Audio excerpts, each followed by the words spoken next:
2012 সালে জরি ব্রেকার সিনেমায় বলিউডের জনপ্রিয় অভিনেতা মাধবনের সঙ্গে জুটি বেঁধেছিলেন অভিনেত্রী বিপাশা বসু। সম্প্রতি এক সাক্ষাৎকারে সেই সিনেমার শুটিংয়ের একটি অপ্রত্যাশিত ঘটনা তুলে ধরলেন অভিনেত্রী।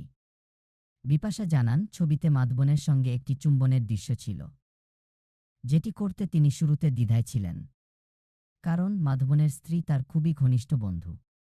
তবে পরিচালক বারবার অনুরোধ করে তাকে রাজি করান। তবে সেই শুটিং শেষ হতেই ঘটে অস্বস্তিকর ঘটনা। বিপাশা জানান, দৃশ্যটি শেষ করে তিনি সঙ্গে সঙ্গে নিজের ঘরে চলে যান, কারণ তার গা গুলিয়ে উঠছিল, অসুস্থ অনুভব করছিলেন। পরে জানতে পারেন, মাধবন শুটিংয়ের আগে পেঁয়াজ রয়েছে এমন খাবার খেয়েছিলেন, যার গন্ধ থেকেই এমন প্রতিক্রিয়া হয় তার।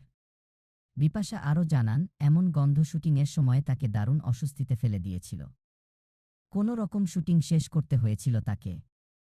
সেই অভিজ্ঞতা এখনও ভুলতে পারেননি অভিনেত্রী। এই ঘটনাকে স্বাভাবিকভাবেই এক সাক্ষাৎকারে তুলে ধরেছিলেন বিপাশা।